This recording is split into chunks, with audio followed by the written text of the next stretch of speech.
అనుభవించాలని కోరకూడదు. ఎందువల్ల తెలుసా అండి, అది జన్మ పరంపరని పెంచుకుంటూ వెళ్ళిపోతుంటాం. పైగా పుణ్యం అంటూ వస్తే దాన్ని అనుభవించడానికి ఒక శరీరం కావాలా? అప్పుడు మీరు పుణ్యం ఒకటే చేస్తారని మీ పుణ్యం వ్యయమైపోతుంది. అప్పుడు పాపం చేస్తే అప్పుడు మళ్ళీ దాన్ని అనుభవించద్దు. ఇప్పుడు ఆ పుణ్యము నాకొద్దు, పాపము నాకొద్దు, రెండూ నాకొద్దు అన్నారనుకోండి, చేసేసి ఉమామహేశ్వర పరబ్రహ్మార్పణమస్తు, నన్ను వాడుకున్నందుకు నీకు థ్యాంక్స్ అన్నారనుకోండి, ఈశ్వరుడు ఎంత సంతోషిస్తారు చూడండి. ఇప్పుడు మీకు రావలసిన జన్మలు తరిగిపోతున్నాయి. ఇంకా ఈశ్వర ప్రీతికి మీరు హేతు అవుతున్నారు. ఆ ఈశ్వర ప్రీతి కర్మలు చిత్తశుద్ధితో చెయ్యగా జ్ఞానావిర్భావమునకు కారణమవుతుంది. ఆవిర్భవించిన జ్ఞానము పునరావృత్తి రహిత శాశ్వత శివ సాయుధ్య స్థితికి కారణం. జ్ఞానము వలన మాత్రమే మోక్షం. జ్ఞానము చిత్తశుద్ధితో కూడిన కర్మల వలన సాధ్యం. కాబట్టి కర్మ చిత్తశుద్ధితో ఎందుకు చేయాలంటే జ్ఞానం కోసం చెయ్యాలి. మీరు ఒకటి కొంచెం నేను ఉదాహరణ చెప్తే మీరు బాగా పట్టుకుంటారు. అన్నం వండుతూ ఉంటారు. అన్నం వండేటప్పుడు కుక్కర్ శుభ్రంగా కడిగేసి అందులో ఏదో డబ్బా నీళ్లు పోస్తే 2 డబ్బాలు నీళ్లు పోసి దానికి మూత పెట్టేటప్పుడు గ్యాస్కెట్ జాగ్రత్తగా పెట్టి దాని మీద పెట్టి బాగా తిప్పి చూసి కదలటం లేదని 2 హ్యాండిల్స్ సమానంగా వచ్చాయా లేదా చూసి దాని మీద వెయిట్ పెట్టి ఓసారి చిన్న దెబ్బ వేసి కొట్టి చూసి ఎక్కడి నుంచి నీళ్లు రావట్లేదు నమ్మకం చేసుకుని ఇప్పుడు దాన్ని తీసి గ్యాస్ స్టవ్ మీద పెట్టి ఓ 20 నిమిషాలు పోయిన తర్వాత కంచం పెట్టేసుకుని కుక్కర్ దింపేద్దామని చూశారు. ఉడుకుతుందా అన్నం? ఉడకదు.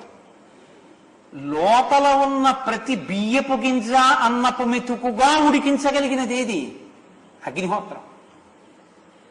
మీరు అగ్నిహోత్రాన్ని వెలిగించి కుక్కర్ని పెట్టి కూర్చున్నారనుకోండి, నువ్వు లోపల ఈ లెక్క పెట్టుకోకపోయినా ఒక డబ్బా సోలతో పోసినటువంటి ప్రతి బియ్యపు గింజ నీటితో కలిసి తత్తమై అన్నము మెతుకులుగా మారిపోయినది. నువ్వు దింపుకు తినచ్చు, కూత వేస్తుంది కదా. అప్పుడు మీరు స్టవ్ కట్టేసి అన్నం తినేస్తారు. అగ్నిహోత్రం ఎప్పుడు ప్రతి బియ్యపు గింజని మెతుకుగా చేసిందో మీకు చెప్పాలా? మీకు చెప్పక్కర్లేదు. కానీ ఎప్పుడు ఉడకదు, వెయిట్ పెట్టలేదు అనుకోండి, ఆవిరంతా పైకి పోతుంది. మీరు బయట తాళం వేసుకుని ఇలాగ గుళ్ళోకి వెళ్ళొచ్చేద్దాం, అన్నం ఉడికిపోతుందని వెళ్ళొచ్చేస్తే ఇదంతా పైకి కొట్టేస్తుంది ఆవిరి. మెతుకులు కూడా పైకి తనేస్తాయి కదండి. ఒక్కొక్కసారి కుక్కర్ పై ప్లేటే ఊడిపోయి పైకి ఎగిరిపోవచ్చు కూడా, కింద వేడి ఎక్కువైపోతాయి. మీరు చెయ్యవలసినటువంటి కర్మ కుక్కర్ జాగ్రత్తగా మీరు అమరికతో కౌశలంతో అందంగా పెడితే ఎప్పుడు మీరు పెట్టినది అన్నమైందో మీకు తెలియదు, అన్నం అయిపోయింది. అలా మీరు చిత్తశుద్ధితో కర్మ చేసుకుంటూ వెడితే ఒకనాడు జ్ఞానం ఆవిర్భవిస్తుంది. ఎప్పుడు ఆవిర్భవించింది అది ఎవ్వరూ చెప్పలేరు. దానికి ముహూర్తాలు ఉండవు, ఏ పంచాంగంలోనూ ఉండవు. అకస్మాత్తుగా ఈశ్వరుడు ఇస్తాడు ఆ జ్ఞానాన్ని. అది ఇస్తే ఏమవుతుందో తెలుసా అండి, మిగిలినవి కుక్షింభరత్వపు విద్యలు అంటే కడుపు నింపుతాయి. ఇదేం చేస్తుందంటే ఇక మళ్ళీ పుట్టవలసిన అవసరాన్ని తీసేస్తుంది. అందుకే ఈ జ్ఞానం శివానుగ్రహంగా వస్తుంది అని. అందుకే పరమశివుడు ఒకడే యమధర్మరాజుని తంతాడు, మన్మధుణ్ణి కాలుస్తాడు. మళ్లీ పుట్టడానికి కారణమైన కాముడి బాణం పడదు, మళ్లీ చావవలసినటువంటి రీతిలో యమధర్మరాజు గారి పాశం పడదు. పుట్టుక చావు లేకుండా ఉండగలిగినటువంటి జ్ఞానం ఏదో ఆ జ్ఞానమును మీకు ఈశ్వరుడు ఇస్తాడు. ఆ జ్ఞానం ఎప్పుడు ఇస్తాడు తెలియదు. ఆ జ్ఞానం ఇచ్చాడా ఏం కనపడుతుందో తెలుసా అండి, సత్యవస్తు దర్శనం అవుతుంది, నామరూపాలు కనపడడం మానేస్తాయి. అప్పటి వరకు పైన వస్తువులు కనపడ్డాయి, ఇప్పుడు వస్తువులు కనపడవు, ఈశ్వరుడు కనపడుతుంటాడు. అంతటా ఈశ్వరుడే, అన్ని చోట్ల ఈశ్వరుడే. ఆ కనపడుతున్నప్పుడు ఎలా ఉంటుందంటే ఆ జ్ఞాని స్థితి చాలా విచిత్రంగా ఉంటుంది. అయ్యి బాబాయ్ దేవుడు ఆయన పిచ్చాడా ఏంటి అనుకుంటాం. ఆయన జ్ఞానం మనకు అర్థం కాక ఆయన పిచ్చాడులో మనకు కనపడుతుంది, ఆయన దృష్టిలో మనం పిచ్చాడు. వీళ్ళు ఏంటిరా సంసారంలో ఇలా కొట్టుమిట్టులాడుతున్నారు, వీళ్ళకి ఎప్పటికి బుద్ధి వస్తుందిరా పిచ్చాళ్ళకి అని ఆయన అనుకుంటాడు. మనం ఏంట్రా పిచ్చారు అలా ఉంటాడు అని మనం అనుకుంటాం. ఒకరికొకరం పిచ్చాళ్ళం తప్ప ఆయన పిచ్చి నిజంగా జ్ఞానం. ఆ పిచ్చి మనకి ఎక్కితే మనం అదృష్టవంతులం, ఆ పిచ్చి రాదు.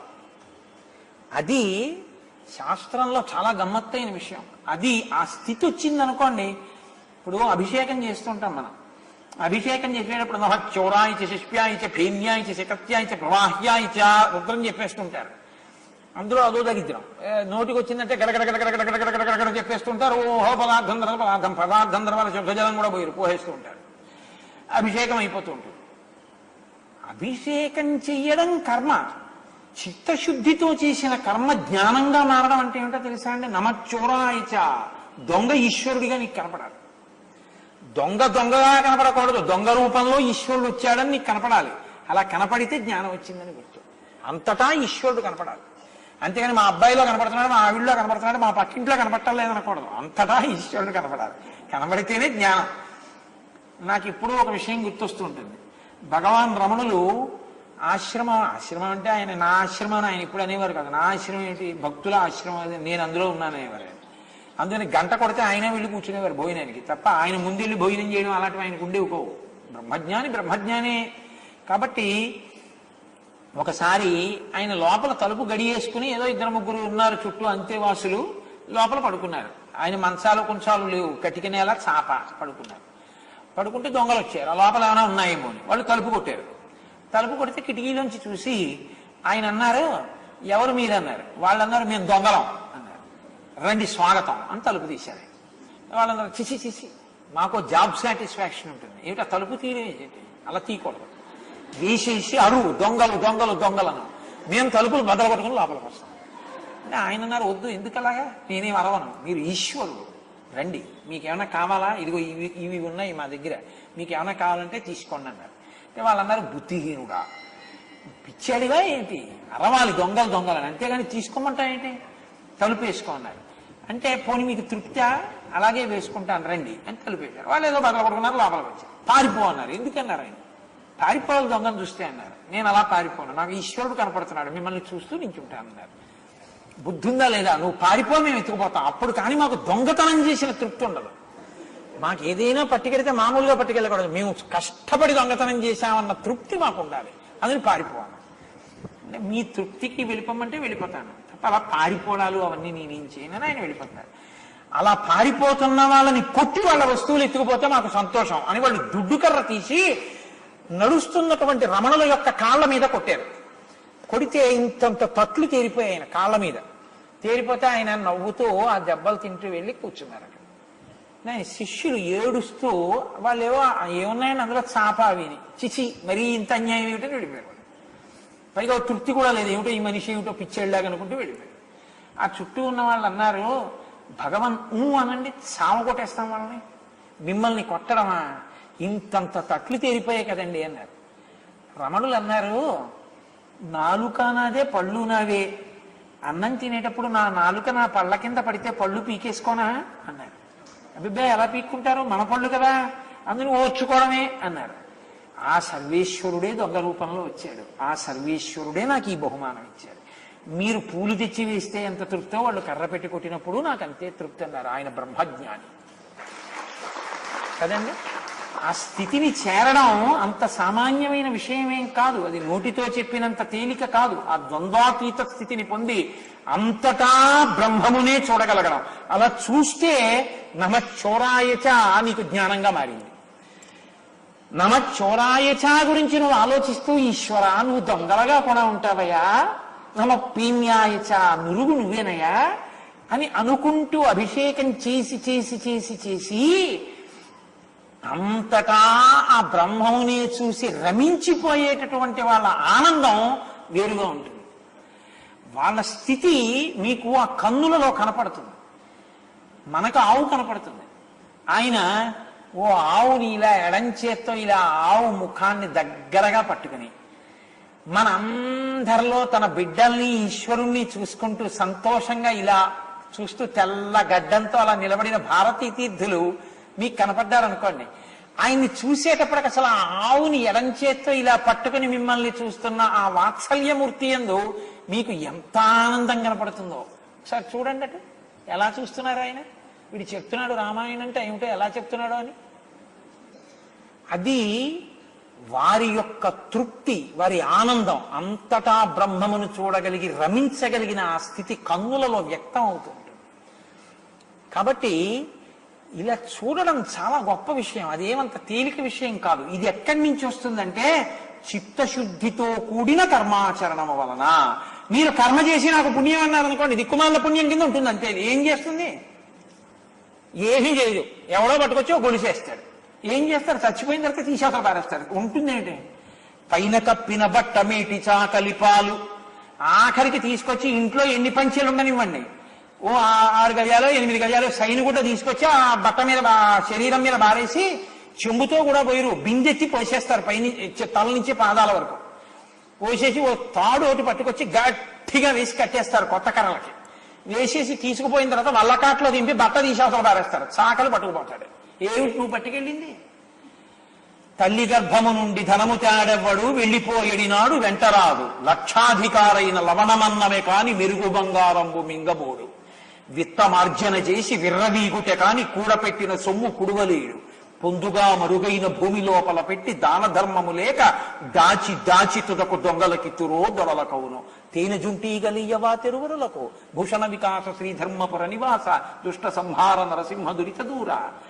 కాబట్టి ఎవడగాలా ఆ పుణ్యం? ఈశ్వరానుగ్రహం చాలు మాకు.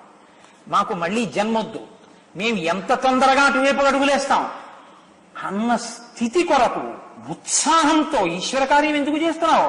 చేయకుండా ఉండలేక. పొద్దునే పేపర్ ఎందుకు చదువుతావా? చదవకుండా ఉండలేక. కాఫీ ఎందుకు తాగుతావు? తాగకుండా ఉండలేక. కాఫీ తాగితే కానీ ఏం నడవదండి మనకి అంటాడు ఒకడు. మనకంటాడు, వాడికి మన్ని కూడా కలుపుతాడు పక్కనున్నప్పుడు. కాబట్టి అది ఎందుకు తాగుతున్నావు అంటే తాగకపోతే నడవదు కనుక. మరి ఈశ్వరుడు గుడికి ఎందుకు వెళ్తున్నావు? వెళ్లకుండా ఉండలేను కనుక నేను. అంతేగాని వెడికే పుణ్యం వస్తుందని వెళ్ళకు. అన్నిటికీ బేరమే, దిక్కుమాలిన బేరం. ఈ బేరం ఉండకూడదు. నిష్కామముగా చేయడం అనేటటువంటిది లోపల నుంచి రావాలి. అది చిత్తశుద్ధి. ఇది లోపలికెళ్ళి పైకి రావడం. చిత్తశుద్ధితో కర్మాచరణ చేస్తే జ్ఞానావిర్భావమునకు కారణమవుతుంది. ఇది ఈ అనుగ్రహమే రేపు సీతమ్మలో రాముడు కనపడతాడు, విశ్వమునందు విశ్వనాథుడు కనపడతాడు, అద్వైత దర్శనం అవుతుంది, భవిష్యత్ బ్రహ్మ అవుతారు, మహానుభావుడు అవుతాడు. దీనికి కారణం ఎక్కడుందో పట్టుకుని మీరు అన్వయం చేసుకోవాలి జీవితంలోకి. అందుకనది ఉపాసన రహస్యాలు చెప్పింది కాబట్టి ఆత్మ సౌందర్యమును ఉద్దీపింపచేసిన సుందరకాండం. కనుక ఇప్పుడు ఆయన 3వ దుష్కరమైనటువంటి కర్మ చేశారు. ప్లవమానంతు తం దృష్ట్వా సింహికా నామ రాక్షసి మనసా చింతయామాస ప్రవృద్ధా కామరూపిణి. ఆయన ఆకాశంలో అలా వెళ్ళిపోతుంటే ఆ సముద్ర జలాల్లో పడుకున్నటువంటి సింహిక అనబడేటటువంటి ఒక రాక్షసి చూసింది. అద్య దీర్ఘస్య కాలస్య భవిష్యామ్య హమాసిత ఇదం హిమే మహత్సత్వం చిరస్య వశమాగతం. ఎంతో కాలంగా ఒక పెద్ద ప్రాణి దొరకాలని చూస్తున్నాను. ఒక పెద్ద ప్రాణి ఒకటి వెడుతోంది ఆకాశంలో. ఇప్పుడు నేను దీన్ని తింటాను అనుకుంది. తిర్యగూర్ధమలశ్చైవ వీక్షమాణస్తత కపి దదర్శ సమహత్సత్వం ఉద్ధితం లవణాంభసి తదృష్ట్వా చింతయామాస మారుతిర్వికృతాననం కపిరాజేన కథితం సత్వమద్భుత దర్శనం ఛాయాగ్రాహి మహావీర్యం తదిదం నాత్ర సంశయ. ఆయన వెంటనే అనుకున్నారు, ఓ నేను బయలుదేరుతున్నప్పుడు సుగ్రీవుడు నాతో చెప్పాడు, దక్షిణ సముద్రంలో నీడ పట్టి లాగగలిగినటువంటి ప్రాణి ఉంది అని చెప్పాడు. ఇదే. అందుకనే నా గమన శక్తి కుంటుపడింది, ముందుకు వెళ్ళలేకపోతున్నాను. ఇది నన్ను పట్టుకుంటోంది, వెళ్ళనివ్వట్లేదు అనుకున్నారు. అది ఈయన్ని తినడం కోసమని పెద్ద నోరు తెరిచింది.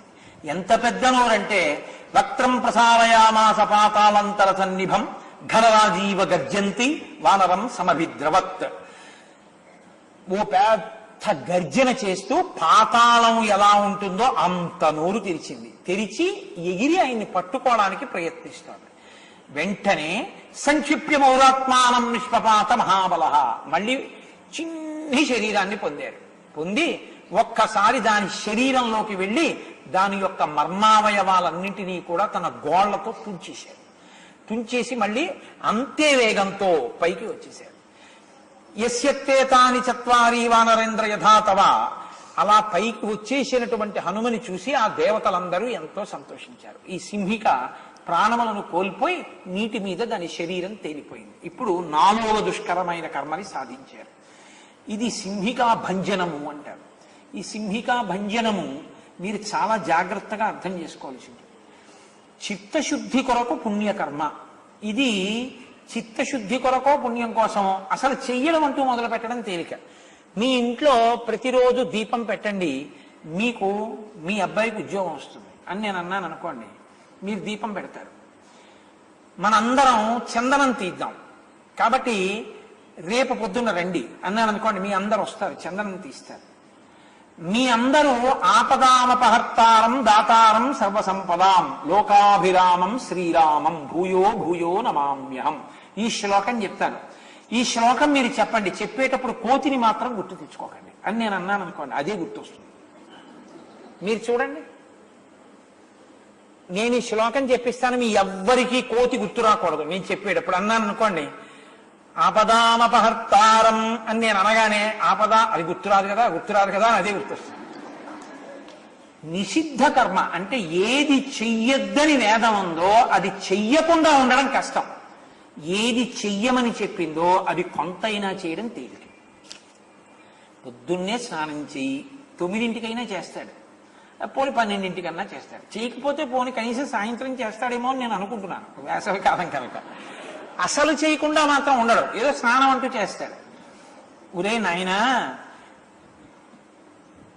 ఒక పని ఉంది, ఎందుకు పవిత్రమైనది చెప్తూ నేను ఉచ్చరించాలి, నువ్వు అస్తమానం ఇదే పనిగా ఏవి చేస్తుండకరా అన్నాం అనుకోండి, అది నా బలహీనత అని వెళ్ళిపోతాడు.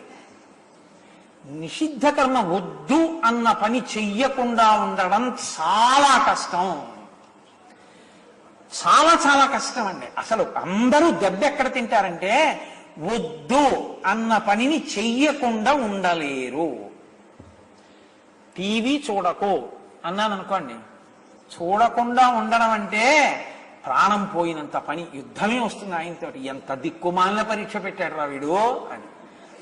ఏమీ చెయ్యద్దు, శివ శివ శివ శివ శివ శివ అంటూ 1 గంట కూర్చో అన్నారనుకోండి, గడియారం పట్టుకుని పెడతారు గదిలోకి.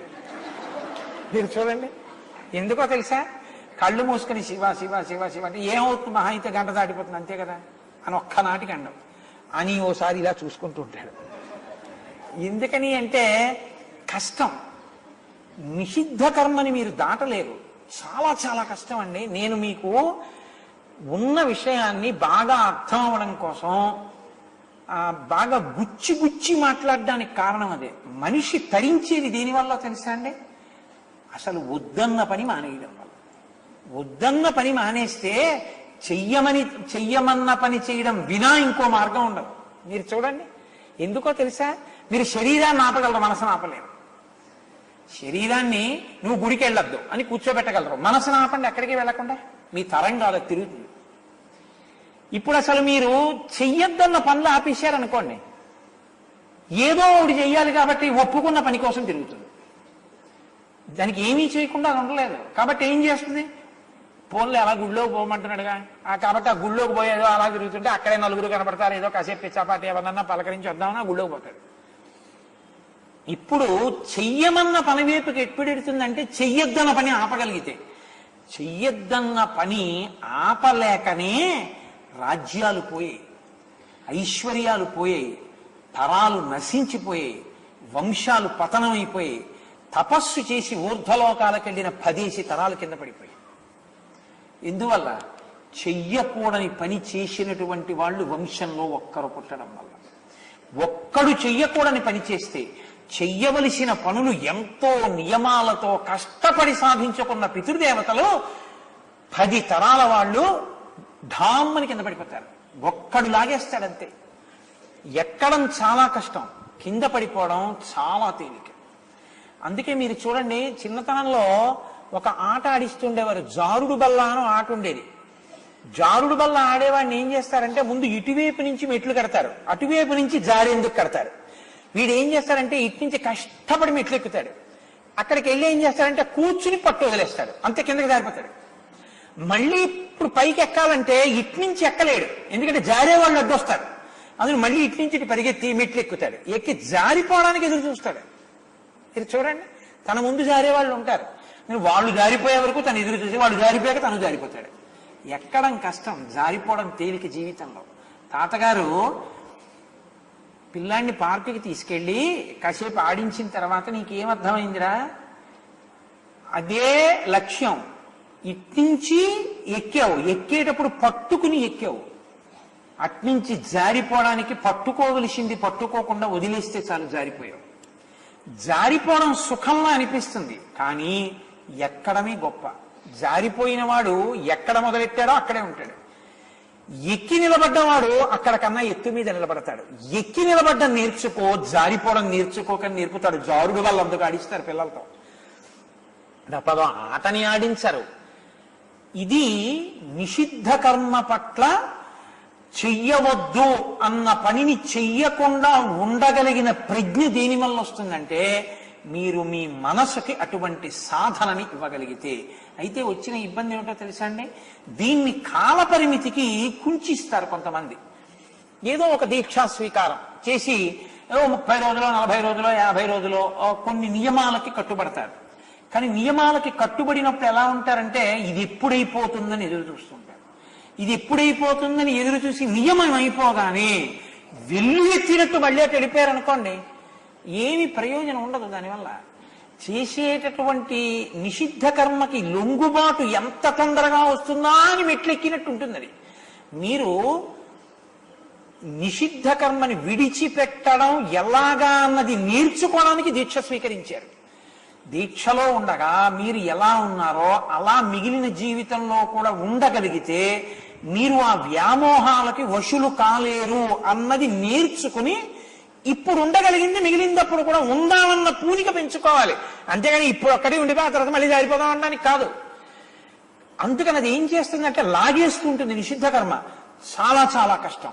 మీకు చెయ్యమన్న పని చేయడం చిత్తశుద్ధి మాట దేవుడు ఎరుగు. ఏదో ఒకటి చేయడం ఎవడైనా చేస్తాడు. ఏదో తులసి దళాలు పట్టుకెడతాడు, ఏమీ చేయకపోయినా తువ్వాలు కట్టునో అగరత్తు తిప్పుతాడు. ఏదో ఈశ్వరుడికి పాపం ఆ ధూపం లేదు ఏడుస్తున్నాడు అని చెప్పి ఏదో ఆగరత్తు తిప్పేసి అక్కడ పెట్టేస్తే అక్కడతో ఆ గొడవ వదిలిపోతుంది. అరటిపండు పూర్తిగా ఒలిస్తే మళ్ళీ తను తినడానికి ఉండదు, రాత్రి పాడవుతుంది. అందుని గిల్లేసి పెట్టేస్తే రాత్రి మనం తినేసేయచ్చు. గిల్లేసి ఓ అరటిపండు పెడతాడు. అది పూర్తిగా దాని భావన తెలిస్తే వేరుగా ఉంటుంది. ఆ నివేదన అనేటటువంటి దాని గురించి భగవాన్ రమణులు ఇవాళ ఎందుకో నాకు వారే స్మరణలోకి వస్తున్నారు ఎక్కువగా. పోన్లేండి, మహాపురుష సంస్మరణ ఎప్పుడూ మంచిది. రమణుల దగ్గరికి వెళ్ళి ఒక ఆయన నైవేద్యం పెట్టడం అంటే ఏమిటని అడిగారు. అంటే ఆయన చమత్కారమైన ఉపమానం చెప్పారు. వెనకటికి ఒక ఆయన భార్యను అన్నాడు, ఉసే నేను ఇవాళ గణపతి పూజ చేసుకుందాం అనుకుంటున్నాను, అందుకని కాస్త చలివిడి అవి చేసి ఇవ్వవే అన్నాడు. అంటే అలాగేనండి అని ఆవిడ ముందు చలివిడి తీసుకొచ్చి అక్కడ పెట్టింది. ఆయనకి ఎందుకు పుట్టిందో బుద్ధి, ఆ చలివిడితోటి తెల్లగా ఉంది కదా అని గణపతి బొమ్మ చేశాడు. చేసి అక్కడ పెట్టి పూజ చేశాడు. ఇప్పుడు నైవేద్యానికి ఆవిడ్ని పిలిచి అన్నాడు, సే చలివిడితో వినాయకుడిని చేసుకున్నాను, ఏదైనా నైవేద్యానికి ఇద్దు అన్నాడు. అంటే ఆవిడ నీ మోహం ఇచ్చా చలివిడి ఇచ్చాను కదా, ఇంకా ఏమిటి, ఏం పెట్టుకుంటావో పెట్టుకో, ఇంకా నేను చేయను. ఇప్పుడు ఆయన ఏం చేశాడంటే వినాయకుడి బొజ్జ గిల్లి చలివిడి అక్కడ ఎట్టి నైవేద్యం పెట్టాడు. చలివిడితోనేగా ఉన్నాడు వినాయకుడు.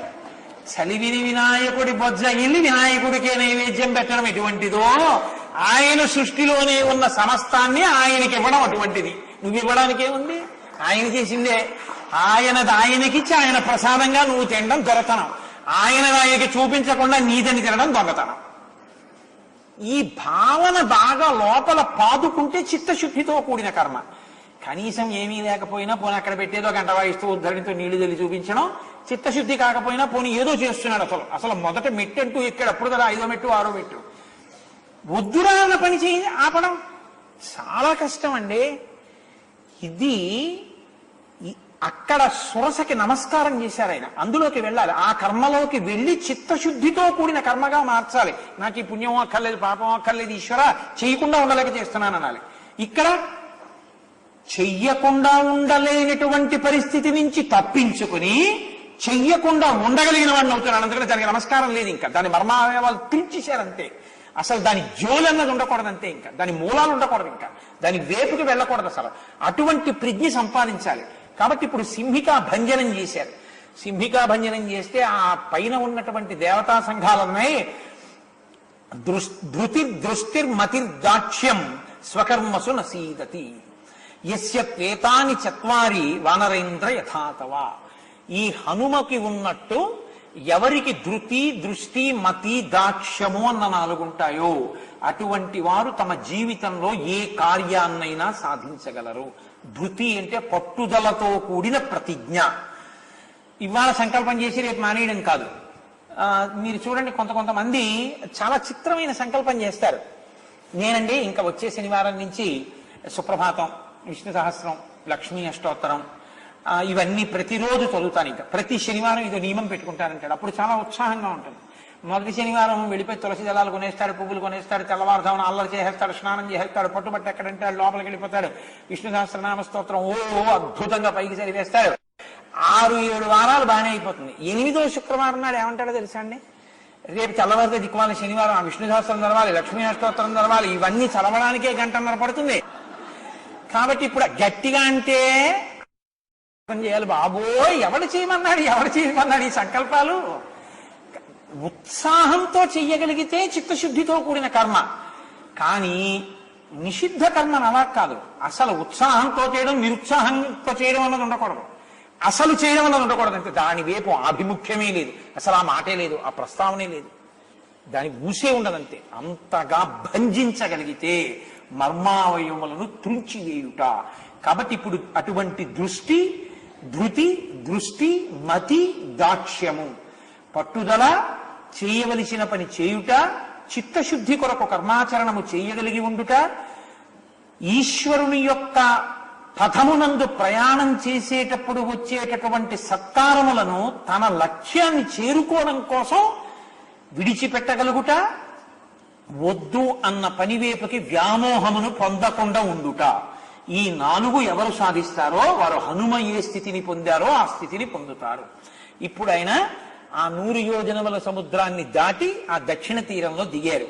సాగరస్య పత్నీనాం ముఖాన్యపి విలోకయన్ మహామేఘ సంకాసం సమీక్షాత్యాన ఆత్మవాన్. ఆయనకి సాగరపత్నుల యొక్క ముఖములు కనపడ్డాయి. అంటే సాగరంతో నదులు సంగమిస్తున్నాయి. సంగమించేటప్పుడు ఆ నదులు సాగరంలో సంగమించేటటువంటి చోట దాన్ని ఆ సాగరస్య పత్నీనాం, అవి నదీముఖములు అని పిలుస్తారు. ఆ నదీముఖములు సాగరంలో కలుస్తూ ఉంటాయి. వెళ్ళి నదీముఖములు కనపడుతున్నాయిట. నది ఆడది, సాగరము పురుషుడు, అందులోకి కలుస్తున్న ముఖాలు. ఇక ఆయన సీతమ్మ ముఖాన్ని చూడడం కోసం చాలా ముఖాలు చూడాల్సి వస్తుంది. ఇక్కడ మొదలు ఒక పత్ని ముఖం చూడడం, చాలా మంది పత్నుల ముఖాలు చూస్తారు. ఎందుకు? సీతమ్మ ముఖం కనపడే వరకు అలా చూస్తూనే ఉంటారు. ఇక్కడ ప్రారంభం అన్వేషణ, దీనికోసం ఆయన వచ్చింది. కాబట్టి తతస్సలంబస్య గిరే సమృద్ధే విచిత్రకూటే నిపపాతకూటే సకేతకోత్తాల కనాళికేరే మహాద్రికూట ప్రతిభో మహాత్మా ససాగరం దానవ పన్నగాయుతం బలేన విక్రమ్య మహోర్మిమాలినం నిపత్య తీరే చ మహోదధేస్తదా దదర్శలంకాం అమరావతీమివ. ఆయన అక్కడికి వెళ్లి మొగలి పొదలు, విరిగి చెట్లు, కొబ్బరి చెట్లతో అల్లారుతున్నటువంటి లంబ పర్వతం అనేటటువంటి పర్వత శిఖరం మీద దిగి ఆ త్రికూట పర్వతం యొక్క శిఖరం మీద ఉన్నటువంటి కాంచన లంకా పట్టణాన్ని చూస్తున్నారు. ఆ చూస్తున్నటువంటి స్థితిలో హనుమ 100 యోజనముల సముద్రాన్ని దాటి క్షేమంగా సంతోషంగా ఆమలి ఒడ్డున దిగారు అన్న శుభవార్త దగ్గర ఇవాల్టి మొదటి రోజు ప్రసంగాన్ని పూర్తి చేస్తున్నాను. చాలా ముఖ్యమైనటువంటి విషయాన్ని ఒకదాన్ని నేను మీతో మనవి చేయవలసి ఉంది. రామనామం చెప్పిన తర్వాత ఆ విషయం చెప్తాను. ఎంతోసేపు కాదు, ఒక 2 నిమిషాలు. నారదాది మహామునీంద్రులు నమ్మినది శ్రీరామనామము, నీవు నేనను భేదమేమియు లేకయున్నది రామనామము.